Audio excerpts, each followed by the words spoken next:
پاکستان، سعودی عرب اور ترکیہ کے درمیان ہونے والا دفاعی معاہدہ، جسے مکہ جوائنٹ ڈیفنس ایگریمنٹ کا نام دیا گیا، پوری دنیا کی توجہ کا مرکز بنا ہوا ہے۔ اس معاہدے کی سب سے اہم لائن یہ ہے کہ کسی ایک ملک پر حملہ تینوں ملکوں پر حملہ سمجھا جائے گا اور تینوں ملک حملہ آور کو مل کر جواب دیں گے۔ مسلم دنیا کے لیے تاریخی واقعہ ہے۔ اس اتحاد کی کوششیں کئی برسوں سے ہو رہی تھی۔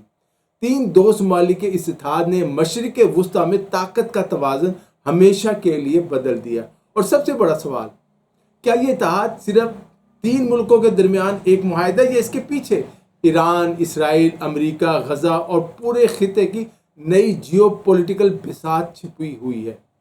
کیا ایران بھی اس معاہدے میں شمولیت اختیار کر سکتا ہے یا اس کے لیے اس اتحاد کے دروازے بند ہے، کلوز ہے؟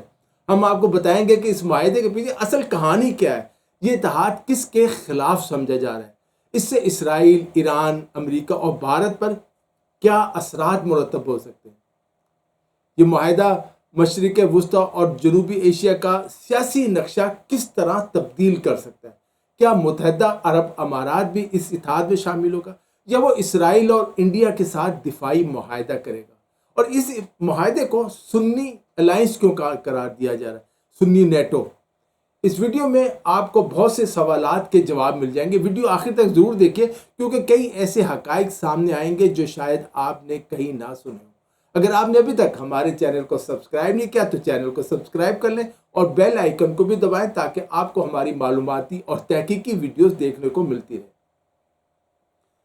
سب سے پہلی بات، ایک چیز تو آپ نے نوٹ کریں کہ معاہدے میں شامل تینوں ملکوں کا اگر کوئی ایک مشترکہ دشمن ہے تو وہ اسرائیل ہے۔